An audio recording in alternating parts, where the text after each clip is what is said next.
Hi Mama friends! I just wanted to make a quick video to show you what you're going to get in your Busy Bag kits. So you're going to grab one bag like this at the church. You can just drive through the parking lot and hop out. They're in a big tub and just one bag per family. And then inside you have enough to make 7 different Busy Bags.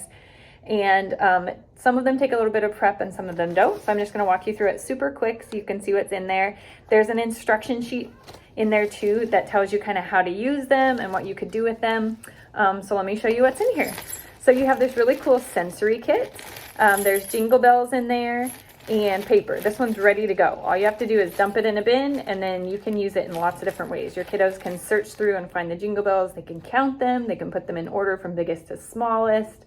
You can make it a challenge by blindfolding them. They have to do it just with feeling. You can do it by sound. Or they could use their toes to kind of dig them out. So lots to do with that, and it's ready to go. The other one that's ready to go is this little bag. There's beads and straws and then some threading materials. So there's pipe cleaners and ribbon and yarn in here. And this is just really good fine motor skills, so they can just thread it on. You can also do color matching with this one. They can match colors together as they're threading. They can make patterns with shapes or colors. And this is just really great to kind of get their hands moving and matching. You can count as well with this one. And so this one's just super fun. You can also tie these off and turn it into a necklace or bracelet if you'd like to, and then make it just to use once. But you can also just kind of put them back in the bin and have them keep going back over and over again. So you can give it to your kiddo in the Ziploc like this. I find it really easy to kind of dump the contents out into a little bowl or on a tray, and then they don't get lost everywhere, but then you can kind of tell your kiddo, keep it on the tray or keep it in the bowl, and it stays contained. And then you can put it back in there to keep it safe and get all the pieces together. This next one I'm going to show you takes a little bit of prep, but not much. So in here you have a bag of buttons. You have this sheet to cut out of dice. So you're just going to cut around the outside lines, put glue on these little flaps and fold it up to make a square die. And you've got 2 that you can use. And it goes with this donut sprinkle game. So you just roll your dice. You can set it in here so it doesn't get lost and count how many buttons or sprinkles to put on your donut. You can roll 1 or 2 dice. And with the 2, you can practice adding the sprinkles together. So you put on the first number and the next number and then count all together. Or you can just, if your kiddo's a little bit younger, just have them decorate their donut and you can pretend to eat it. You can practice counting and modeling for them. So pretty fun game. And then again, once it's all cut out, you can kind of stick little pieces in the baggie and kind of clip it together with a paper clip or stick it in the bigger bag. This one is a super fun one. So you have a shirt template, and then you've got all the different colors of felt that you need in your baggie that match the colors of pom-poms. And so once you cut out this shirt, you can cut a shirt out of each square of felt, and mine fit to get a shirt, and then I use the little extras to make kind of little pairs of shorts too, to kind of add a little extra to it. You don't have to do that, but you can. And then you can play a game where you match the colors to the correct shirts and put the pom-poms on top.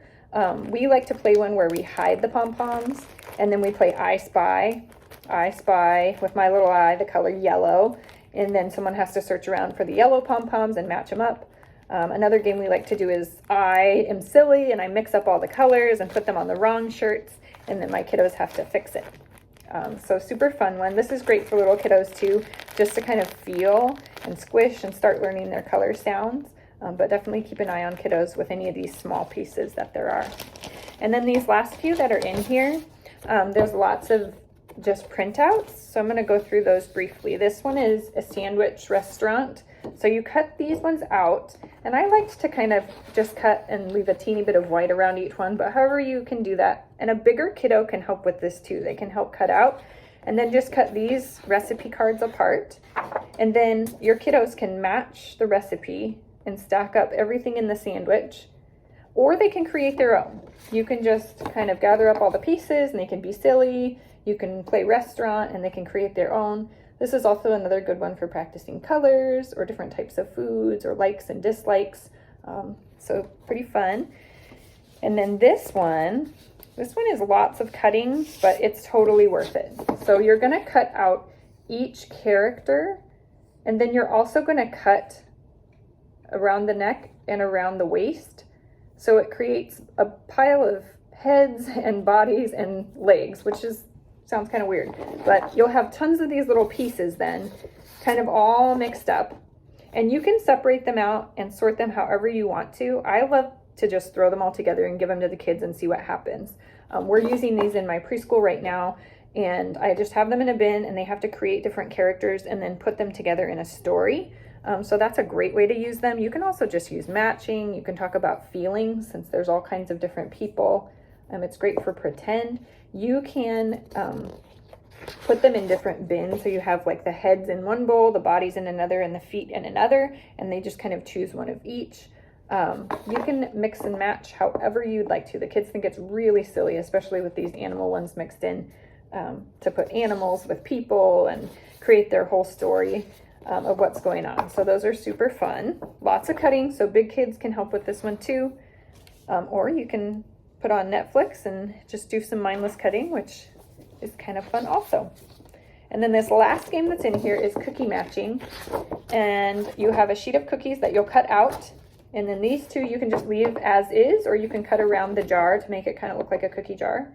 And we like to play this game with a song, and we say, who stole the cookie from the cookie jar? And then we reach in and we steal a cookie, and then we count how many chocolate chips there are, and we match. So you can match it to the number sheet or the word sheet, or you can select one or the other for your kiddo, or you can have them kind of find both.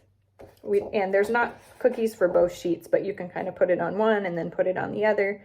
This is really great for letting them learn the number words, which they don't often see. They often just see the numbers and we say the number name.